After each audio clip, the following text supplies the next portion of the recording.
کر رہے ہیں وہ آگے آ جائیے.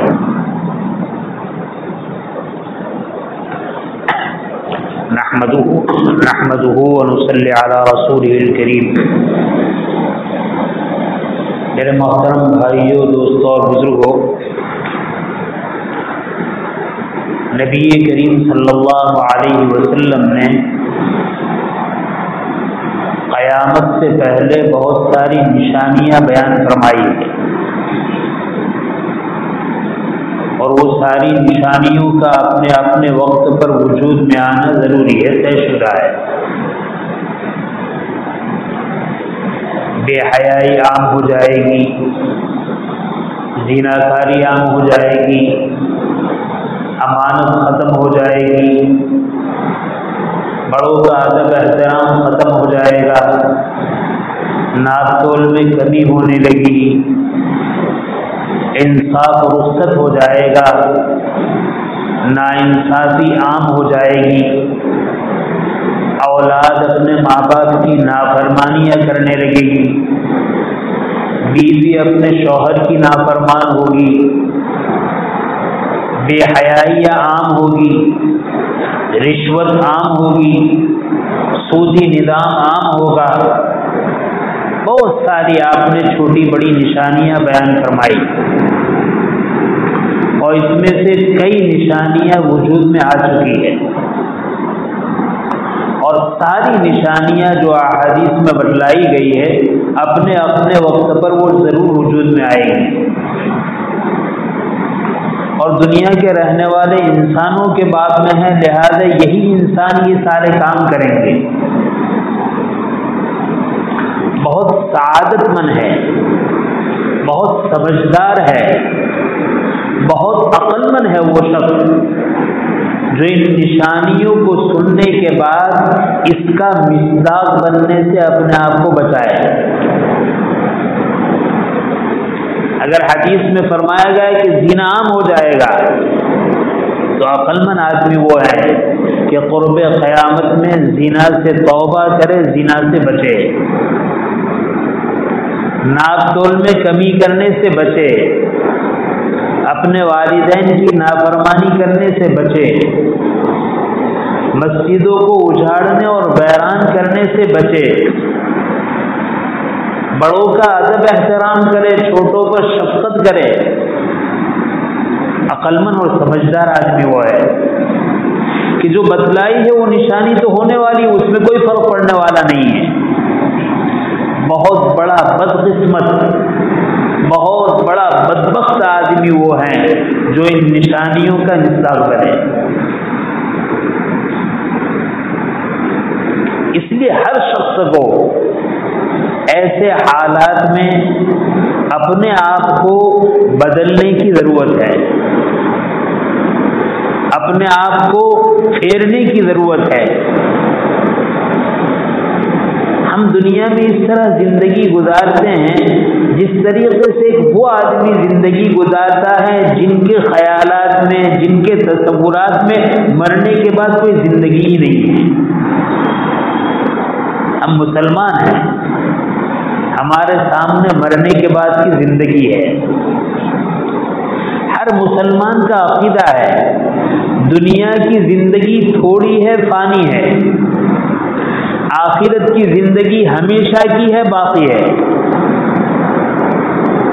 ہر مسلمان کا عقیدہ ہے کہ مرنے کے بعد قبر میں سونا ہے، منکر نکیر کو سوال کا جواب دینا ہے، اور قیامت کے دن انہی قبروں سے اٹھنا ہے، اور میدان محشر میں حق تعالی کے سامنے حاضر ہونا ہے، اور اپنی پوری زندگی کا حساب دینا ہے.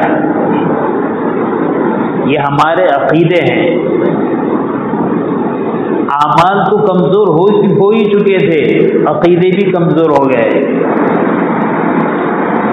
اعمال کے اندر جتنی بڑی کوتاہی ہے وہ حق تعالی شانہ اسے معاف فرما دیں گے، لیکن عقیدے میں کمزوری، عقیدے میں ذوق، اللہ کے ہاں اس کی کوئی گنجائش نہیں ہے، کوئی بچاؤ نہیں ہے.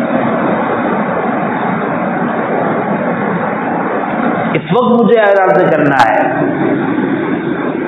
کہ انسان روزانہ کم سے کم اپنے 24 گھنٹے کی زندگی سے 5 منٹ نکالے، اور 5 منٹ نکالنے کے بعد یہ تصور کرے کہ ہمارے سامنے ہمارے بہت سارے مسلمان مرد، بہت ساری مسلمان عورتیں، بہت سارے بھائی، بہت ساری بہنیں جا رہی ہیں، ہم ان کو اپنے ہاتھوں دفن کر رہے ہیں اور وہ قبر میں تنے تنہا ہے۔ ایک دن مجھے بھی قبر میں سنا ہے۔ اس تصور کے بعد یہ بھی 5 منٹ کا تصور، زیادہ نہیں، 5 منٹ کی دل لگی، 5 منٹ کا مراقبہ، اور یہ کہ قبر میں جانے والے کو اب قبر میں کیا کام آ رہا ہے۔ جو چیز کام آ رہی ہے وہ چیز ہم کر رہے ہیں یا نہیں کر رہے ہیں، اور جو چیز قبر میں نقصان پہنچانے والی ہے، عذاب کا سبب بننے والی ہے، وہ چیز ہمارے اندر ہے یا ہم ان سے دور ہیں، اس کا خیال اور تصور۔ آدمی وقت پر نماز پڑھ لیتا ہے، تلاوت کر لیتا ہے، ذکر و اذکار کر لیتا ہے، وعظ و نصیحت کرتا ہے اور سنتا ہے، لیکن میرے بھائی اس فتنہ فساد کے دور میں، قرب قیامت کے دور میں خالی یہ کافی نہیں ہے۔ ضروری ہے یہ بات کہ ہر شخص 5 منٹ اس تصور کے لیے سونے سے پہلے نکالے، اور نکالنے کے بعد یہ سوچے کہ مجھے تنے تنہا اپنے اعمال کے ساتھ، چاہے وہ اعمال اچھے ہو چاہے وہ اعمال برے ہو، ان کے ساتھ قبر میں سونا ہے۔ دیکھو ہمارے سامنے بہت ساری اموات ہوتی ہیں، موت واقع ہوتی ہے۔ عقل مند آدمی کون ہے؟ عقل مند آدمی وہ ہیں جو دنیا میں ہونے والے تمام معاملات سے کچھ نہ کچھ سبق حاصل کریں۔ بارش کا زمانہ آ گیا، بارش ہو رہی ہے، آپ دیکھتے ہیں بہت سارے بھائیوں نے اینٹ پکانے کے پٹھے بنائے ہیں، اینٹ پکاتے ہیں۔ ان حضرات کو معلوم ہے کہ بارش کا زمانہ ہمارے علاقے میں 15 جون سے شروع ہوتا ہے، لیکن کبھی ایسا ہوتا ہے 15 جون سے پہلے بارش ہو جاتی ہے، کبھی 15 جون پر ہوتی ہے، کبھی بعد میں ہوتی ہے۔ وہ لوگ کیا کرتے ہیں، اپنا وہ کچا مٹیریل، وہ سامان جو بارش کی وجہ سے خراب ہو جاتا ہے، تو انتظار نہیں کرتے کہ 15 جون آئے گی تب ہم اس کو ہٹائیں گے، بلکہ مہینہ پہلے ان ساری چیز کو ختم کر دیتے ہیں جو پانی کے لگنے کی وجہ سے خراب ہو جائے۔ میرے بھائی ہمارے لیے اس میں سبق ہے کہ جس طرح یہ دنیاوی تھوڑا سا سرمایہ، تھوڑی سی پونجی جو پانی کے لگنے سے خراب ہو جانے والی ہے، وقت کے آنے سے پہلے اس کا انتظام کر دیتا ہے۔ تعالی شانہ نے ہمیں جو زندگی عطا فرمائی ہے، یہ زندگی دنیا میں آخرت کو بنانے کے لیے عطا فرمائی ہے،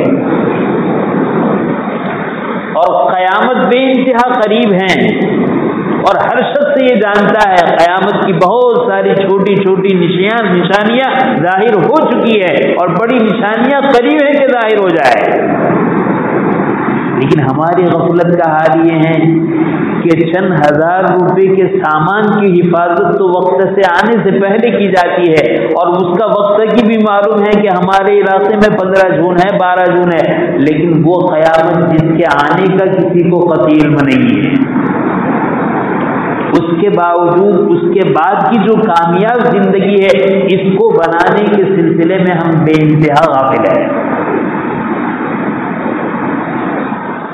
اس غفلت کو دور کرنے کے لیے یہ مراقبہ ہے، یہ نسخہ ہے، یہ صورت ہے کہ آدمی سونے سے پہلے ہمیشہ اس بات کا خیال کرے مجھے قبر میں اپنے اعمال کے ساتھ تنے تنہا سونا ہے۔ میں عرض کر رہا تھا آدمی چیزوں سے نصیحت حاصل کرتا ہے، کب؟ جبکہ نصیحت حاصل کرنے کی نیت کرے۔ نصیحت حاصل کرنے کا ارادہ کرے تو حاصل کر سکتا ہے. اگر نصیحت حاصل کرنے کا ارادہ نہیں تو بڑے سے بڑا حادثہ، بڑے سے حالات، بڑے سے بڑی مصیبت آ جائے، آج سے آدمی اس سے نصیحت حاصل نہیں کر رہا. مثال کے طور پر بہت بارش ہوئی، سیلاب آ گیا. معلوم ہے سیلاب جہاں اللہ کی رحمت ہے وہاں اللہ کا عذاب بھی ہے. ہم ذرا اپنے اعمال پر نظر دوڑائے کہ ہمارے جو اعمال، ہماری جو زندگی گزر رہی ہیں، ان حالات کے ساتھ ان سیلاب کا آنا ہمارے لیے رحمت ہے یا زحمت ہے؟ دیکھو عقل مند سوچتا ہے. میں تو کہتا ہوں مثال کے طور پر ہمارے ہاں کسی کا انتقال ہو گیا، ہمارے مسجد کے صحن میں جنازہ رکھا ہے. دیکھو اصل نہ لینے والا کتنی غفلت کرتا ہے اور اصل لینے والا کتنا اصل لیتا ہے. مثال کے طور پر میں اثر نہ لوں تو جنازہ رکھا ہے، 5-7 منٹ جماعت کو باقی ہے اور میں اثر نہیں لیتا تو میں مسجد کی طرف اٹھ کر کے اس طرف بیٹھ کر باتوں میں مشغول ہوں گا، حالانکہ جنازہ سامنے ہے. لیکن مجھے نصیحت نہیں قبول کرنا ہے، مجھے اس سے سبق نہیں لینا ہے. تو سبق نہ لینے کے نتیجے میں جنازہ سامنے ہے، میں قبلے کی طرف اٹھ کر کے بیٹھا ہوں، سیڑھی پر بیٹھا ہوں، بات چیت کر رہا ہوں اور لوگ صحن میں بات چیت کر رہے ہیں. سبق ہمیں نہیں لینا ہے. لیکن ذرا اس وقت جس وقت ہم جنازے کو دیکھیں اپنے دینی بھائی کا، اپنے دینی بہن کا، ذرا یہ تصور کر لیں کہ یہ ہمارا بھائی تھا، ہماری بہن تھی، وہ دنیا میں اچھی زندگی گزار کر آئی ہے، جیسی بھی زندگی گزار کر آئی، آخر آئی تو آج یہی ہے قبر میں سونے کے لیے. آج یہ سو رہا ہے، آج یہ سو رہی ہے، کل مجھے بھی سونا ہے. کم سے کم آج تک میری زندگی غفلت کی گزری، اس کو دیکھ کر تو میں نصیحت حاصل کروں. لیکن آج کل 2 چیزوں نے ہمیں غفلت میں ڈال دیا ہے، بنیادی 2 چیز. ایک ہے انسان کا اپنے وقت کو بیجا استعمال کرنا موبائل میں. موبائل نے آدمی کو دنیا سے، آخرت سے، اللہ کی یاد سے اتنا غافل کر دیا ہے، اتنا غافل کر دیا ہے جس کی کوئی انتہا نہیں. اولاد ماں باپ سے پریشان ہے، ماں باپ اولاد سے پریشان ہے صرف اس مشغولی کی وجہ سے. بچہ بھوکا ہے، ماں سے کھانا مانگ رہا ہے، ماں سیریل چھوڑنے کو تیار نہیں، وہ رو رہا ہے. بچہ سیریل دیکھ رہا ہے، ماں کو ضرورت ہے کسی چیز کو منگوانے کی، وہ منت سماجت کر رہی ہے، بچہ جانے کے لیے تیار نہیں. ایک تو یہ موبائل کا بیجا استعمال. یاد رکھیو یہ موبائل کا بیجا استعمال ہمیں آپ کو صرف برباد نہیں کر رہا ہے، ہمیں اور آپ کو ایمان سے دور کر رہا ہے.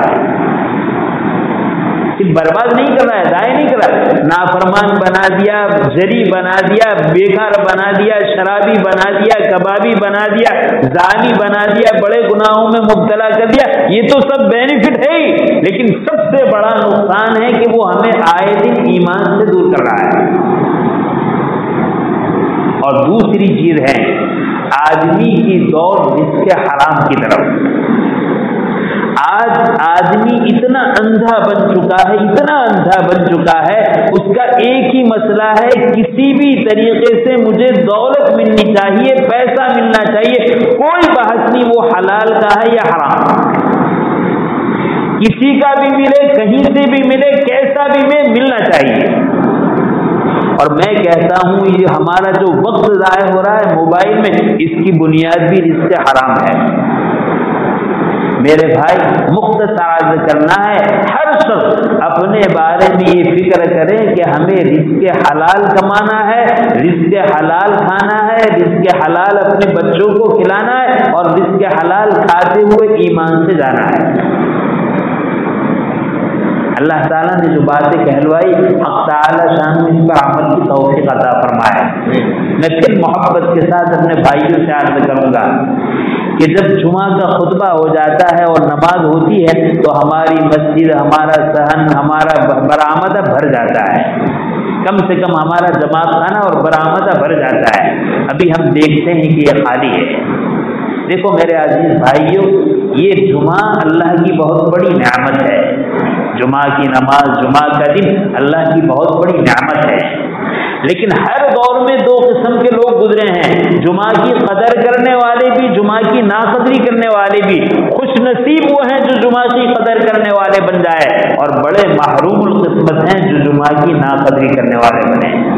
میں اپنے بھائیوں سے درد دل کے ساتھ، محبت کے ساتھ یہ درخواست کرتا ہوں، آئندہ جمعہ کے لیے ارادہ کرے، ہمت کرے، نیت کرے کہ انشاءاللہ جمعہ کی پہلی اذان ہم مسجد میں آ کر سنیں گے، کریں گے انشاءاللہ۔